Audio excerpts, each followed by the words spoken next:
Manager সাহেব, একটু দ্রুত আমার রুমে আসেন। কি হয়েছে ম্যাম? কোনো সমস্যা? সমস্যা মানে? মহা সমস্যা। কি হয়েছে ম্যাম? আর বলো না, টাকাটা তোমার সামনে আমি এখানে রাখলাম, হ্যাঁ ম্যাম, আমি কিন্তু দেখেছি। তারপর আমার কফি খাইতে ইচ্ছে করলো, ফাহিমকে বললাম কফি নিয়ে আসো। কফিটা খাওয়ার পর আমি জানি না আমার কীভাবে জানি ঘুম চলে আসছিল, তারপর উঠে দেখি টাকাটা নেই। ম্যাম, ফাইম ছাড়া তো আপনার রুমে কেউ আসেনি ম্যাম। আমি তো আর কাউকে ডাকিনি। ম্যাম, কাহিনীটা এখানে হয়েছে। তার মানে আমি কিছু বুঝতে পারছি না। ম্যাম, আমার কাছে আমার টাকাটা ফাইভই নিছে। ও আমাকে বলেছে ওর মায়ের অপারেশন। ম্যাম, আমার ওকে সন্দেহ মনে হচ্ছে। ওর মায়ের অপারেশন দরকার, সেটা তো ও আমাকে বলে নিতে পারতো। ও এই কাজটা করলো কিভাবে?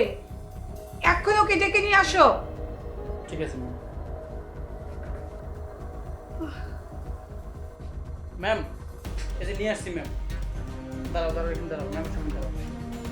ফাহিম, তোমার এত বড় সাহস হয় কি করে?